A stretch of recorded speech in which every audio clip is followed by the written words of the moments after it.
मेरे श्रोतागण, मैं आज आपको अंक शास्त्र के बारे में जानकारी दे रही हूँ और मूल अंक के बारे में जानकारी दूंगी और भाग्यांक के बारे में जानकारी दूंगी कि भाग्यांक क्या होता है, मूलांक क्या होता है।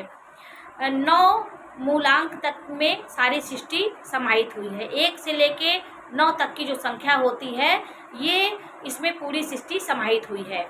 जैसे आपका जन्म 1 तारीख को, 19 तारीख को, 10 तारीख, 28 तारीख हुआ है तो आप सूर्य अंक से संबंध रखते हैं, तो आपका स्वामी सूर्य हुआ, ये 1 अंक का हुआ। और चंद्र अंक होता है 2 अंक। 2 अंक कैसे निकला? जैसे आपका 2 तारीख है, 20 तारीख है, 11 तारीख, 29 तारीख को आपका जन्म है तो 2 मूल अंक के आप हैं। इसी प्रकार प्लस करके अंक निकाला जाता है। जैसे आप 25 तारीख को है तो आपका 7 मूलांक होगा, 11 तारीख को 2 मूलांक होगा। 1 से लेकर के 9 मूलांक तक के में व्यक्ति का मूलांक होता है। भाग्यांक हम कैसे निकालते हैं? हम आपके जो आपकी जन्म तारीख होती है, आपका महीना होता है, आपका जो सन होता है, उसको पूरा आप जोड़ करके जो लघुत्तम संख्या होती है उसको हम भाग्यांक कहते हैं। वो आपके जीवन को सबसे महत्वपूर्ण अंक होता है। वो अंक आपके जीवन में हर जगह आपकी सफलता देता है और जीवन में आपको आगे बढ़ाता है। तो जैसे आपका जन्म 1 तारीख हुआ है और पहला महीने में हुआ है 2024 में, किसी का जन्म हुआ है तो उसको आप जोड़ेंगे तो एक आपकी तारीख हो गई, महीना 1 हो गया, 2 हो गया और 2024 इसको आप जोड़ेंगे तो 8 हो गया। तो आपका 8, 2, 10, आप एक भाग्यांक के व्यक्ति हैं।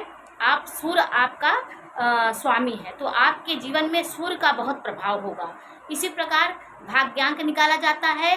आप महीना को, आपकी तारीख और जो सन है उसको पूरा जोड़ करके जो संख्या निकलेगी, जैसे आपका 20 आया तो उसको 2 मानेंगे, 11 आया तो उसको 1 मानेंगे, 24 यदि आपका आता है सब जोड़ने पे तो उसका अंक 6 हुआ। तो 6 अंक शुक्र ग्रह से प्रभावित है। 6 अंक पारिवारिक व्यक्ति होता है, उसको परिवार के प्रति हर रिश्तों को निभाने की उसके अंदर कला होती है। और समाज में भौतिकतावादी व्यक्ति होता है, अच्छे से रहन सहन वाला होता है, उसके अलग स्वभाव होता है। तो आज मैंने आपको भाग्यांक कैसे निकाला जाता है और मूलांक क्या होता है इस बारे में मैंने आपको जानकारी दी। अब मैं एक एक ग्रह के आपको एक मूलांक के बारे में विस्तृत जानकारी दूंगी, 2 के बारे में, 3 के बारे में, सब के बारे में विस्तृत आपको जानकारी दूंगी। तो 1 अंक मैंने आपको बताया था सूर्य ग्रह से संबंधित होता है और 2 अंक जो होता है वो चंद्रमा से प्रभावित होता है, उसके स्वामी चंद्रमा होते हैं। 3 अंक जो होता है उसके स्वामी बृहस्पति होते हैं। 4 अंक का स्वामी राहु होता है। 5 अंक का स्वामी बुध होता है। 6 अंक का स्वामी शुक्र होता है, जिसकी 6 तारीख जन्म है, 15 तारीख जिसका जन्म है, जिसका 24 तारीख है उसका 6 अंक होता है। और फिर 7 अंक उसी तरह होता है 25 तारीख को और 7 तारीख इसको जोड़ेंगे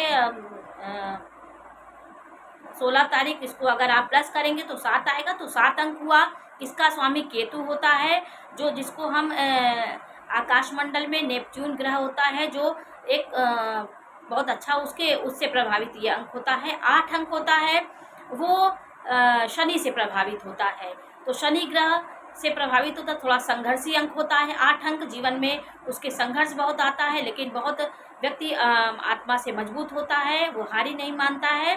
9 अंक मंगल का अंक होता है। 9 अंक में आपका जैसे तारीख आपका 18 तारीख में जन्म है, 9 तारीख को जन्म है और आपका 27 तारीख को जन्म है, तो 9 मूलांक के अंतर्गत आते हैं।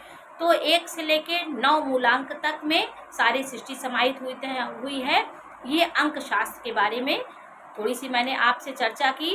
अब मैं आपको एक एक अंक के बारे में जानकारी दूंगी कि आपका कौन सा वर्ष अच्छा होगा, क्या आप कैरियर में क्या करना चाहते हैं और क्या आपको कैरियर में आपको क्या करना चाहिए, सब के बारे में विस्तृत जानकारी दूंगी। 1 अंक से लेकर 9 अंक तक की मैं आपको जानकारी दूंगी। नमस्कार।